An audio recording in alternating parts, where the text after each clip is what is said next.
Ospite in studio Floriana Bottiglia. Buongiorno, benvenuta, bentrovata.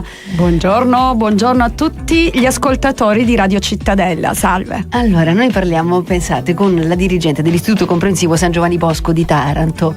Perché sei qua oggi? Perché dobbiamo raccontare una storia bella, un percorso bello, che è il podcast dell'Istituto Comprensivo San Giovanni Bosco. Raccontaci tutto. Esatto, allora nasce l'idea dalla transizione digitale, non so se ne avete sentito parlare, che è appunto una sorta di sollecitazione da parte dell'Europa, no? A trasportare il nostro personale verso la digitalizzazione. Abbiamo pensato di realizzare dei percorsi formativi per i nostri docenti che consentissero di attivare una didattica di tipo alternativa.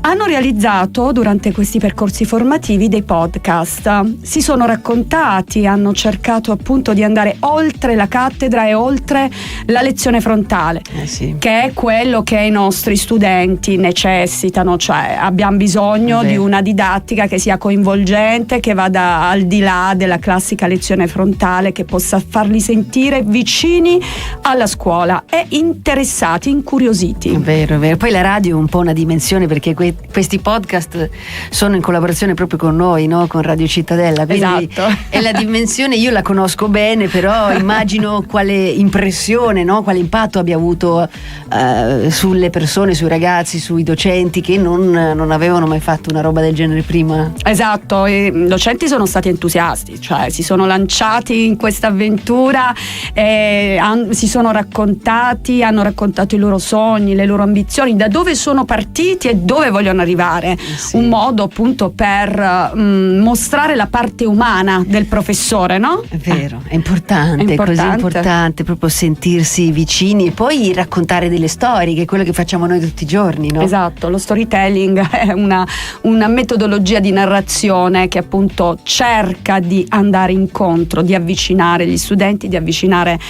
i docenti ai loro ragazzi. Sì. E il progetto che abbiamo in mente di realizzare adesso parte proprio da questa esperienza, quindi abbiamo formato i docenti, adesso vogliamo far partire i ragazzi, vogliamo realizzare delle lezioni di approfondimento, una sorta di appunto didattica che vada oltre la cattedra e quindi metta in condizione i ragazzi di fare ricerca, di realizzare dei podcast e di andare anche in diretta sulla nostra web radio, perché mi fregio di dire che probabilmente siamo uno degli istituti appunto nella provincia quantomeno ad aver avviato questo progetto ed aver avviato questa iniziativa, quindi ragazzi in radio, ragazzi in diretta e ragazzi che realizzano podcast. Bello, incredibile, anche perché lo diciamo, no? Il messaggio che poi arriva a chi ascolta un podcast è quello di una comunicazione, cioè di imparare a parlare per immagini,